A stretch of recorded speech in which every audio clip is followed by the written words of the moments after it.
नमस्कार दोस्तों, आप सभी का स्वागत करते हैं हमारे चैनल पश्चिम बंगाल न्यूज की ओर से। देर ना करते हुए चलिए जानते हैं पश्चिम बंगाल की ताजा खबरें।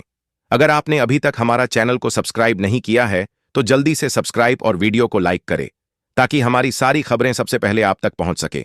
और वीडियो को कहां से देख रहे हैं कमेंट में जरूर बताएं।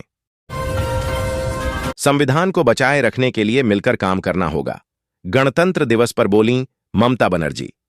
पश्चिम बंगाल की मुख्यमंत्री ममता बनर्जी ने संविधान और लोकतंत्र को बचाए रखने के लिए सामूहिक सतर्कता की जरूरत बताई है।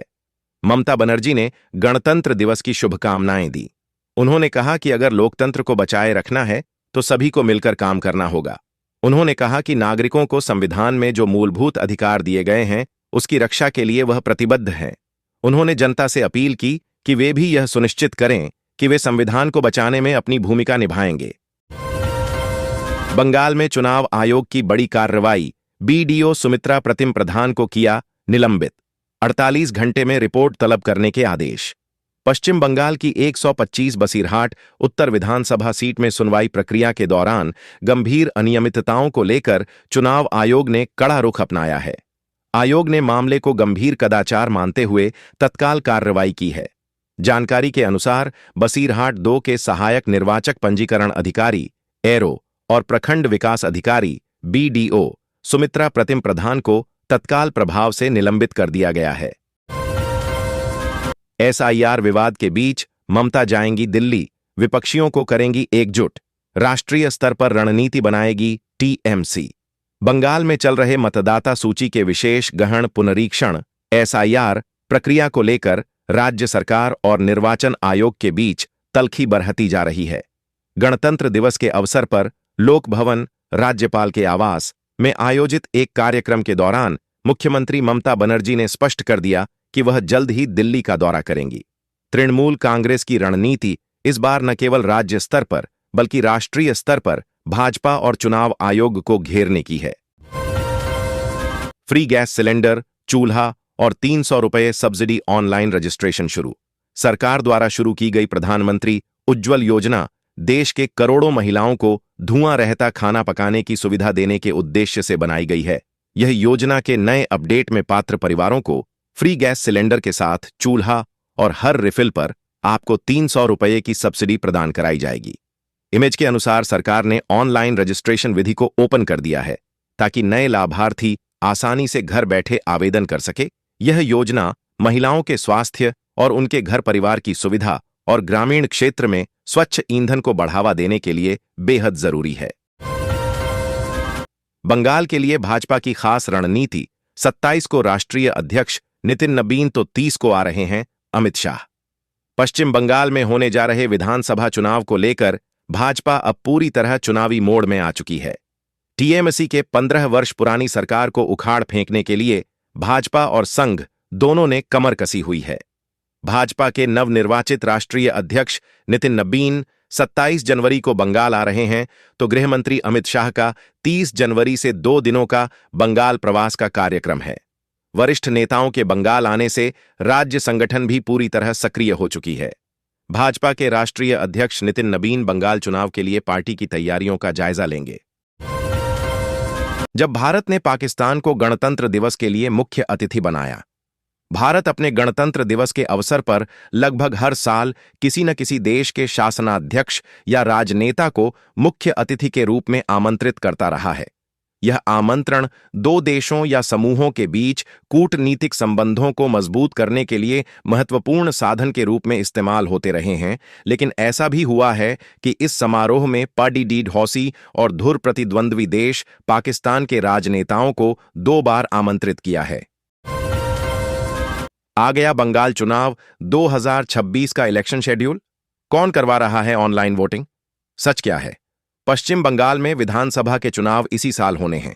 चुनाव आयोग अभी वोटर लिस्ट एसआईआर करवाने में लगा है।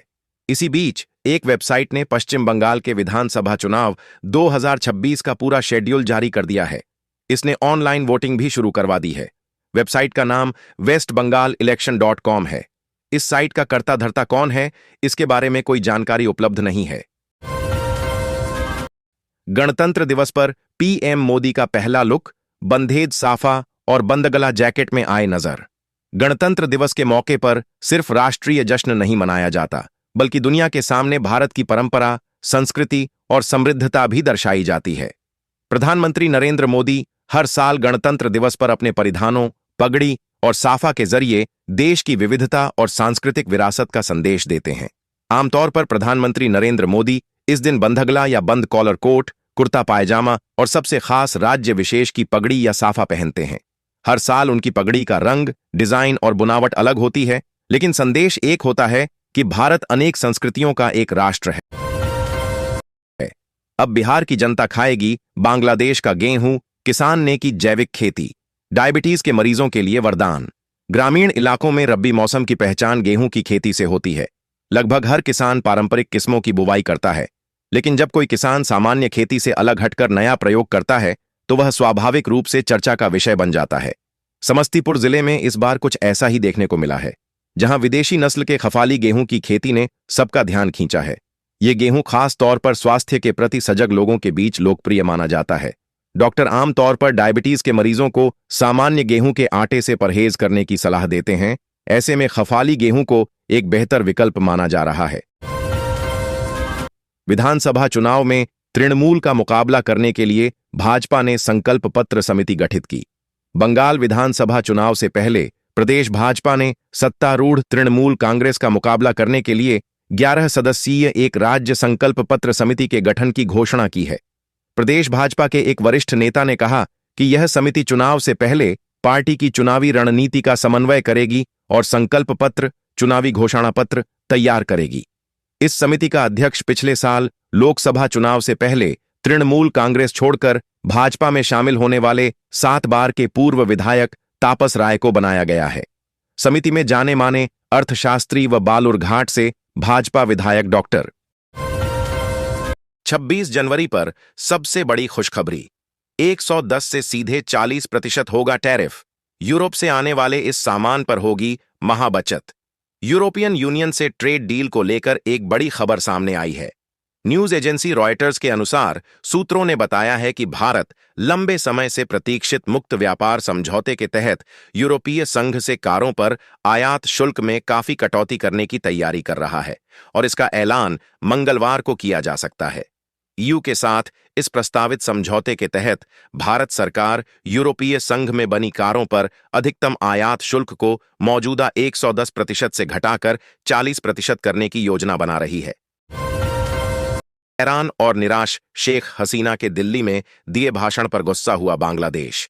बांग्लादेश के विदेश मंत्रालय ने भारत में शरण ली हुई पूर्व प्रधानमंत्री शेख हसीना के बयानों को सार्वजनिक रूप से उकसाने वाला करार दिया है। मंत्रालय के मुताबिक भारत में उन्हें ऐसे बयान देने की अनुमति देना हैरानी और निराशा भरा है। मंत्रालय का कहना है कि उनके ऐसे बयान बांग्लादेश के लोकतंत्र और सुरक्षा के लिए खतरा है। अवामी लीग शेख हसीना की पार्टी है, जिस पर बांग्लादेश में होने वाले आम चुनाव में हिस्सा लेने पर बैन लगा दिया गया है। बीबीसी हिंदी के व्हाट्सएप चैनल से जुड़ने के लिए यहां क्लिक करें। सफल भारत दुनिया को समृद्ध बनाता है, ऐतिहासिक व्यापार समझौते से पहले बोलीं ईयू चीफ। यूरोपियन कमीशन की president Ursula von der Leyen New Delhi में 77वें गणतंत्र दिवस समारोह में एक ऐतिहासिक भारत ईयू व्यापार समझौते पर चल रही बातचीत के बीच शामिल हुईं। इस दौरान उन्होंने कहा कि एक सफल भारत दुनिया को ज्यादा स्थिर, समृद्ध और सुरक्षित बनाता है। Von der Leyen European council के प्रेसिडेंट एंटोनियो कोस्टा के साथ कर्तव्य पथ पर मुख्य अतिथि के तौर पर परेड में शामिल हुईं। प्रेसिडेंट द्रौपदी मुर्मू ने कोस्टा और वॉन डेर लेयन के साथ एक पारंपरिक बग्घी में पहुंचने के तुरंत बाद सलामी ली। सरकारी कर्मचारियों के लिए बड़ी खबर, रिटायरमेंट आयु 60 से 62 करने की तैयारी। सरकारी कर्मचारियों के लिए एक बड़ी और महत्वपूर्ण खबर सामने आ रही है, जिसमें रिटायरमेंट आयु को 60 वर्ष से बढ़ाकर 62 वर्ष करने की तैयारी की जा रही है। यह प्रस्ताव केंद्र और राज्य स्तर पर लंबे समय से चर्चा में रहा है और अब इसे नीति के स्तर पर गंभीरता से विचार किए जाने के संकेत मिल रहे हैं। सरकार का मानना है कि बढ़ती जीवन प्रत्याशा, बेहतर स्वास्थ्य सुविधाएं और अनुभवी कर्मचारियों की आवश्यकता को देखते हुए सेवा अवधि बढ़ाना व्यावहारिक कदम हो सकता है। इससे न केवल अनुभवी कर्मचारियों का लाभ प्रशासन को मिलता रहेगा,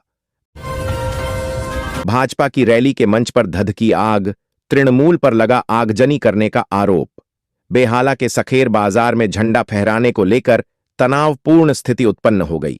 तृणमूल और भाजपा समर्थकों के बीच झड़प की सूचना है। आरोप है कि घटना के बाद भाजपा कार्यकर्ताओं और समर्थकों ने स्थानीय तृणमूल पार्षद के कार्यालय में तोड़फोड़ की। इसके जवाब में तृणमूल कांग्रेस पर भाजपा के रैली के दौरान मंच में आग लगाने का आरोप लगा। इस घटना से इलाके में तनाव फैल गया। कुछ देर के लिए डायमंड हार्बर रोड पर यातायात रोक दिया गया। सूचना मिलते ही दमकलकर्मी मौके पर पहुंचे। मंच पर लगी आग पर काबू पाया गया। चुनाव आयोग की बड़ी कार्रवाई, बंगाल में एक और अधिकारी पर गिरी गाज। बंगाल में मतदाता सूची संशोधन प्रक्रिया में बड़ी लापरवाही और अनियमितता सामने आने के बाद चुनाव आयोग ने कड़ा रुख अपनाया है। बंगाल में एक और अधिकारी पर गाज गिरी है। आयोग ने उत्तर 24 परगना जिले के बशीरहाट 2 ब्लॉक के प्रखंड विकास अधिकारी, बीडीओ व सहायक निर्वाचक पंजीकरण अधिकारी एआरओ सुमित्र प्रतिम प्रधान को तत्काल प्रभाव से निलंबित सस्पेंड करने का आदेश जारी किया है। चुनाव आयोग ने राज्य की मुख्य सचिव नंदिनी चक्रवर्ती को पत्र भेजकर सुमित्र प्रतिम प्रधान के खिलाफ सख्त कार्रवाई सुनिश्चित करने को कहा है। भारत को दिल से मुबारकबाद, दोस्त से दुश्मन बने 2 ताकतवर मुस्लिम देशों ने ऐसे दी गणतंत्र दिवस की बधाई। पश्चिम एशिया और मुस्लिम वर्ल्ड के सबसे ताकतवर देशों में शुमार सऊदी अरब और यूएई ने भारत को गणतंत्र दिवस की बधाई दी है। संयुक्त अरब अमीरत, यूएई और सऊदी की शीर्ष लीडरशिप ने अपने संदेश में भारत को मुबारकबाद देते हुए आपसी रिश्ते बेहतर करने पर जोर दिया है। हालिया समय में यूएई और सऊदी अरब के रिश्ते खराब हैं। दोनों में कई मुद्दों पर तनातनी है, लेकिन दोस्त से दुश्मन बने इन दोनों मुल्कों ने भारत से बेहतर रिश्तों पर जोर दिया है। 10 घंटे बाद मोमो फैक्ट्री पहुंचे ऊर्जा मंत्री अरूप बिश्वास। 12 घंटे बाद भी नहीं आए अग्निशमन मंत्री सुजीत बसु। आनंदपुर स्थित फैक्ट्री में पिछले 12 घंटों से आग लगी हुई है। आग से भीषण तबाही हुई है। इस हादसे में अब तक 3 लोगों की मौत हो चुकी है, जबकि 13 लोग लापता हैं। राज्य मंत्री और टॉलीगंज विधायक बंगाल के ऊर्जा मंत्री अरूप बिश्वास दोपहर के आसपास घटनास्थल पर पहुंचे, लेकिन 12 घंटे बाद भी अग्निशमन मंत्री सुजीत बसु कहीं नजर नहीं आए। राज्य में विपक्ष के नेता शुभेंदु अधिकारी ने व्यंग्य करते हुए कहा, सरकार छुट्टी पर चली गई है।